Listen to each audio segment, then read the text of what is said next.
A metallic spherical shell of internal and external diameters 4 cm and 8 cm. So, ஒரு spherical shell இருக்கு. இதுதான் அந்த spherical shell. என்ன சொல்றாங்கன்னா இதோட internal diameter. Internalனா உள்ள இருக்க circleோட diameter. அதை நம்ம வந்து small d ன்னு வச்சுக்கலாம். Which is equal to 4 cm. And external diameter. Externalனா வெளியே இருக்க circle. நம்ம இப்படி எடுத்துக்கலாம். External d வந்து 8 cm ன்னு சொல்றாங்க. So, internal radius என்னவா இருக்கும்? 4/2. That is 2 cm. External radius 8/2 4 cm. இப்ப is melted and recast into the form of a cone.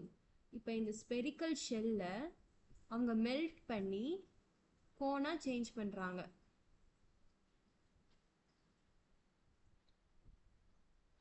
Recast into the form of a cone of base diameter 8 cm.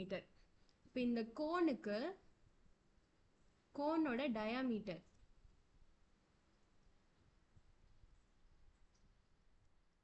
8 cm ன்னு சொல்றாங்க. அப்ப கோனோட radius எவ்வளவு இருக்கும்? 8/2 அதாவது 4 cm இருக்கும். இப்ப the height of the cone is height of the cone வந்து நம்ம கண்டுபிடிக்கணும். height கோனோட height எவ்வளோ அப்படின்னு கண்டுபிடிக்கணும். So given first எழுதிக்கலாம். Internal diameter 4 cm, external diameter 8 cm. Cone's diameter 8 cm.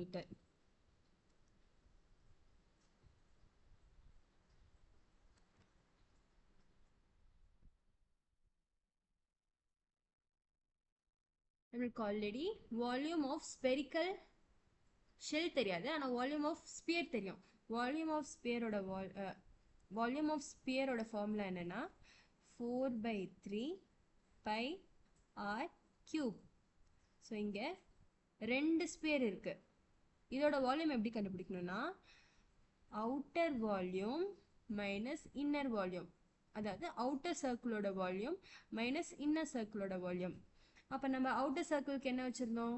4/3 pi capital R pi R cube minus small சர்க்கிளோடது 4/3 pi R cube small R.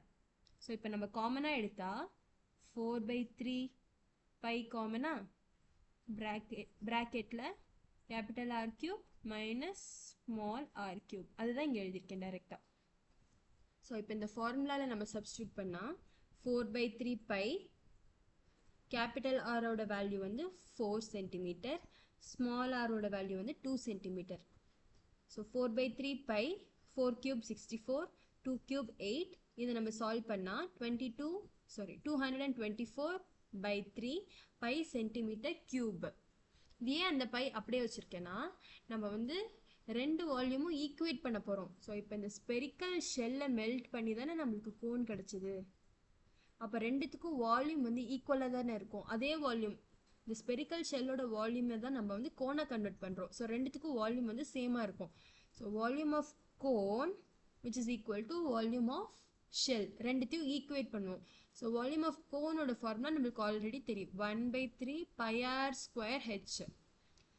So 1/3 pi கோனோட radius நம்மளுக்கு தெரியும் 4 சென்டிமீட்டர் இன்டூ ஹெச் தான் நம்ம கண்டுபிடிக்க வேண்டிய value. So which is equal to நம்ம முன்னாடி கண்டுபிடிச்சோம்ல வால்யூம் ஆஃப் ஸ்பெரிக்கல் ஷெல், அதை இங்கே போடணும். ஸோ இந்த ஸ்டெப்பில் பையும் டைரெக்டாக கேன்சல் ஆகிடும். அதனால தான் நம்ம பை வந்து முன்னாடி ஸ்டெப்பில் அப்படியே வச்சிருந்தோம். ஸோ இப்போ ஹெச் மட்டும் ஒரு சைடில் வச்சுட்டு இங்கே 3 இருக்கா, இந்த 3 கூட நம்ம கேன்சல் பண்ணிடலாம். So H which is equal to 224/4 square வந்து 16. அது வந்து இங்கே டிவிஷனாக வந்துடும். So 224 divided by 16 which is equal to 14 centimetre. இதுதான் நம்மளோட ஃபைனல் ஆன்சர்.